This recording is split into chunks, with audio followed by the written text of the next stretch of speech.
For months, Israel and Hamas have been at war. Both sides do not see eye to eye. Hostage and ceasefire negotiations still hung in the balance.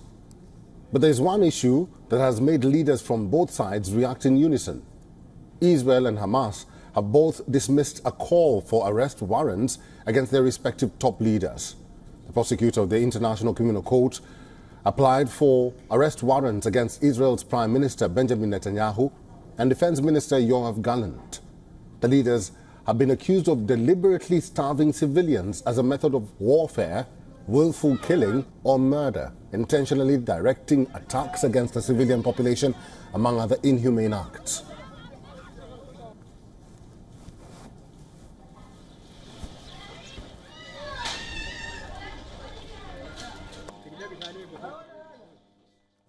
I can also confirm today that I have reasonable grounds to believe, on the basis of evidence collected and examined by my office, that Israeli Prime Minister Benjamin Netanyahu and Minister of Defense Yoav Gallant bear criminal responsibility for the following international crimes committed on the territory of the State of Palestine from at least the 8th of October 2023.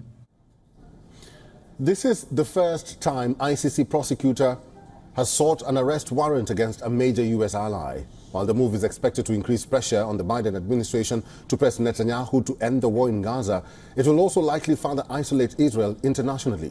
Meanwhile, Israel has slammed the move, calling it a historical disgrace to target Prime Minister Benjamin Netanyahu and his defense minister.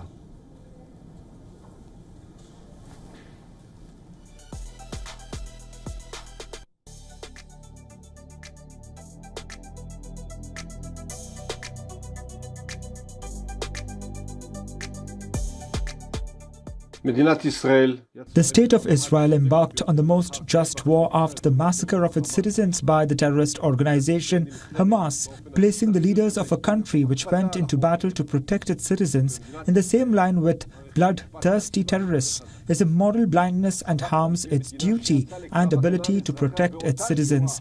Accepting the prosecutor's position will harm the ability of any country to protect its citizens and will constitute a historical crime that will not be erased. The prosecutor is also seeking arrest warrants for Hamas leaders Ismail Haniyeh, Yahya Sinwar and Mohammed Deif. It has accused them of planning and instigating the October 7th attacks, stating that it could not have been committed without their actions. The prosecutor says he believes Hamas leaders were responsible for committing war crimes and crimes against humanity by taking hostages, as well as committing rape, murder, and other acts of sexual violence and torture. Issuing a statement, Hamas says it has strongly condemned the attempts of the prosecutor of the ICC to equate the victim with the executioner by issuing arrest warrants against a number of Palestinian resistance leaders. As per the prosecutor's request, a pre-trial panel of 3 judges will now determine whether the evidence supports the issuing of arrest warrants.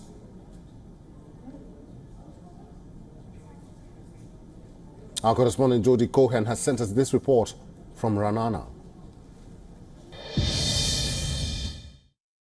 An Israeli official has said that Jerusalem was shocked when notification of the ICC's chief prosecutor's decision came through, calling it a baseless blood libel. Remember, some prominent military experts have said that Israel has taken more steps to protect civilians than any army in military history. And while the UN quotes the average combatant to civilian casualty ratio in war as 1 to 9, the ratio in this war is said to be 1 to 1. Foreign Minister Katz said the decision was intended to prevent Israel from exercising its right to self-defense. War Cabinet Minister Benny Gantz has called Khan's decision moral bankruptcy, and head of the opposition Yair Lapid has suggested that comparing Prime Minister Netanyahu and Defense Minister Gallant to Hamas is unforgivable. This is Jody Cohen for WION World as One. For all the latest news, download the WION app and subscribe to our YouTube channel.